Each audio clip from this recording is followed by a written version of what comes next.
Good evening, ladies and gentlemen. There is a word, one single word that can change your life if you have the courage to use it. A word that erects boundaries, fortifies your spirit, and asserts your individuality. That word is no. But it is not an easy word to say. Why? Because saying no is an act of rebellion against the forces that wish to manipulate, coerce, and dictate. It is a defiant stance against chaos, against tyranny, against the ever-encroaching fog of deception and self-betrayal. It is the first word a child learns to define the limits of its own being.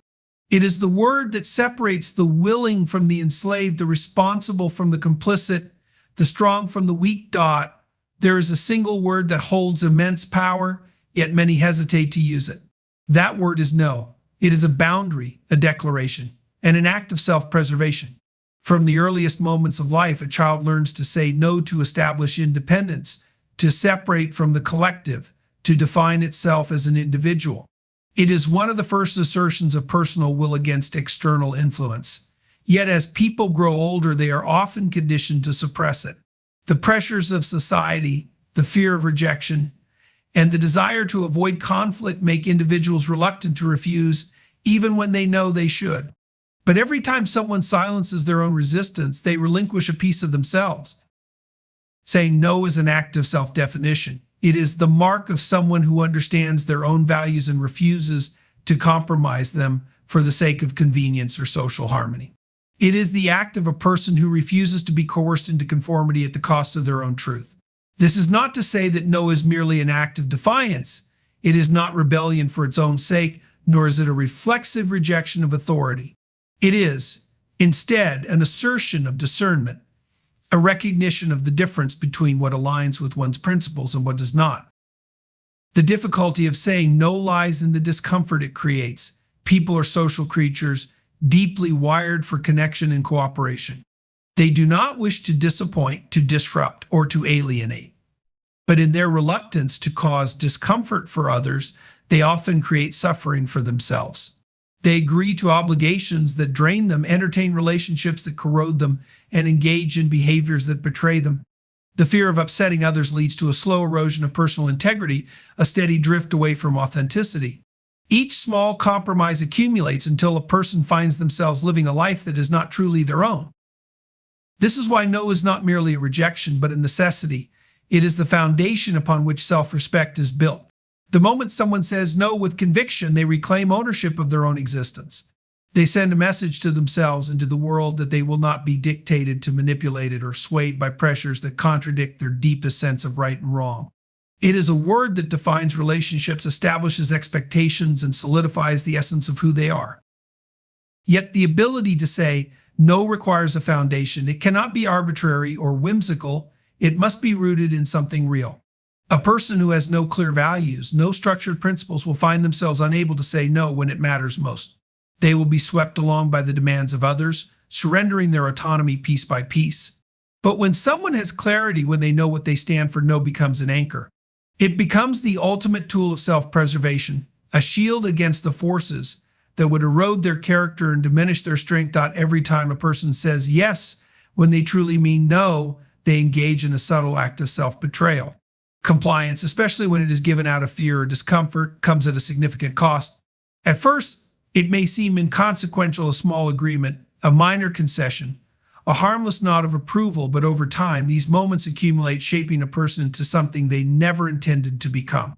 The erosion of personal autonomy does not happen all at once. It is a gradual process, a slow descent into a life dictated by external forces rather than internal convictions. People comply for many reasons.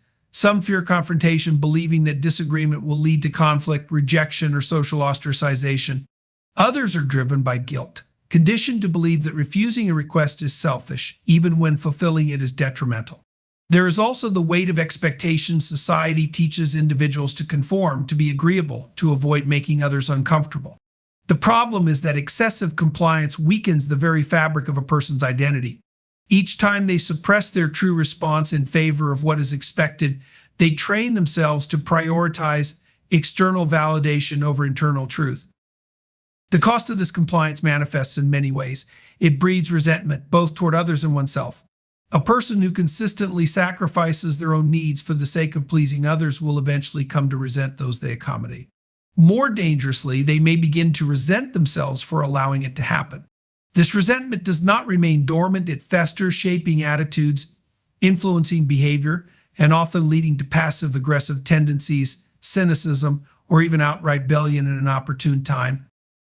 Another cost is the loss of authenticity. When a person consistently denies their own feelings, desires, and beliefs in order to maintain harmony, they begin to lose sight of who they truly are. They mold themselves to fit the expectations of others, adopting personas that are more socially acceptable or palatable.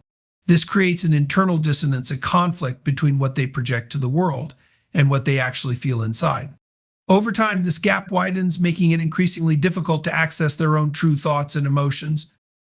Compliance also leads to an increased susceptibility to manipulation. When a person becomes accustomed to saying yes out of obligation rather than genuine agreement, they make themselves an easy target for those who seek to exploit them. Manipulative individuals recognize compliance as a weakness and use it to their advantage, extracting time, energy, and resources from those too afraid to set boundaries. The more someone allows themselves to be used, the harder it becomes to break free from the cycle, as their compliance becomes expected rather than requested. Perhaps the most insidious consequence is the gradual dulling of personal will. When a person habitually defers to the desires of others, they lose touch with their own ability to make independent decisions. They become passive, waiting for direction rather than taking initiative. Their life ceases to be their own, guided instead by the pressures and demands of the outside world. Without resistance, without the courage to refuse, they become prisoners to the very systems and relationships they once willingly engaged. Saying no is not just an act of personal assertion, it is a moral stand. It is a refusal to engage in deception, a rejection of cowardice, and an unwillingness to participate in corruption. People often assume that silence or compliance is neutral, that going along with something they know is wrong does not make them complicit. But that is an illusion. Every time a person accepts a lie, allows fear to dictate their actions, or permits themselves to take even a small step down a corrupt path, they contribute to the very forces they claim to oppose. The world is shaped not just by those who commit wrongdoing, but also by those who stand by and let it happen. Deception is insidious. It does not require active participation, only tolerance. If a person allows lies to go unchallenged, if they repeat falsehoods out of convenience, if they tell themselves that a distortion of the truth is harmless, they are feeding a machine that will eventually consume them. When people accept lies, even small ones, they become part of a larger system of falsehoods that erodes trust and distorts reality. It is not enough to simply avoid lying. One must also refuse to accept lies from others. This is why saying no is so crucial. It is a rejection of manipulation, an insistence on truth, and a demand for honesty in a world that often rewards deceit. Cowardice is another form of moral compromise. People avoid standing up for what they know is right because they fear the consequences. They fear backlash, judgment, or being ostracized. They tell themselves that it is not their responsibility, that someone else will take action, that the risk is too great. But history shows that the greatest injustices are not perpetrated by monsters alone. They are enabled by ordinary people who lack the courage to resist.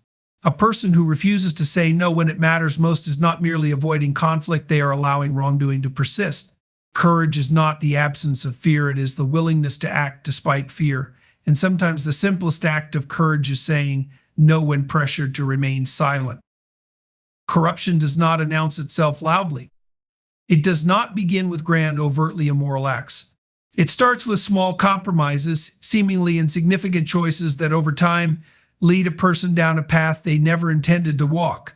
It may begin with cutting a small ethical corner at work, agreeing to something slightly dishonest, or tolerating behavior that should not be tolerated.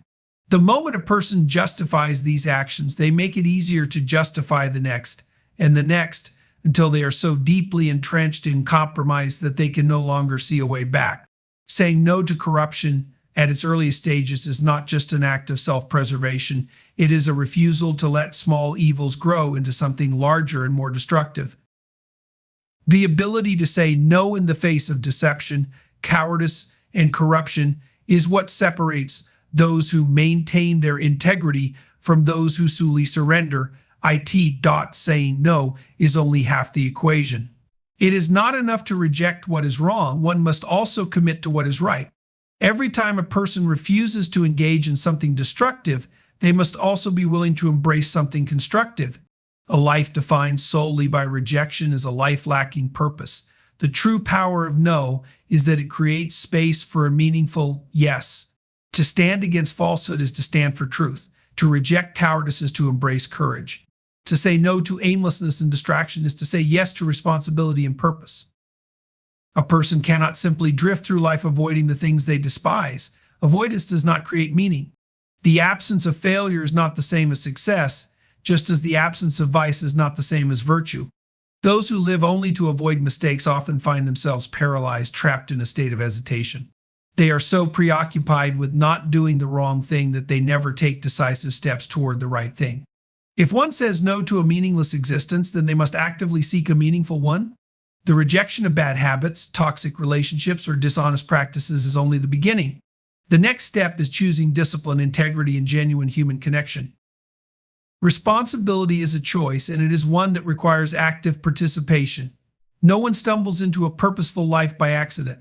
A person must decide each day to uphold their values, to push themselves toward the highest standard they can envision. It is far easier to drift, to allow life to unfold passively, but the cost of such an existence is steep. Without deliberate action, a person remains at the mercy of external forces.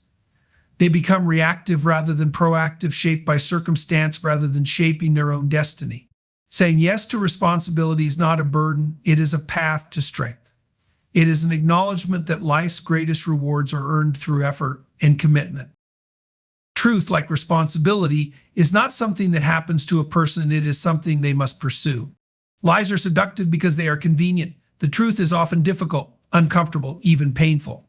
But without truth, there can be no genuine progress, no authentic relationships, no real fulfillment. Those who say no to falsehood must be willing to say yes to truth, even when it comes at a cost.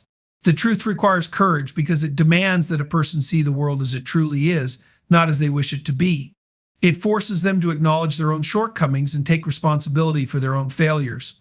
But only by facing the truth can a person hope to build something lasting and worthwhile. A meaningful yes is what gives weight to no. Without an alternative to strive toward, rejection becomes hollow.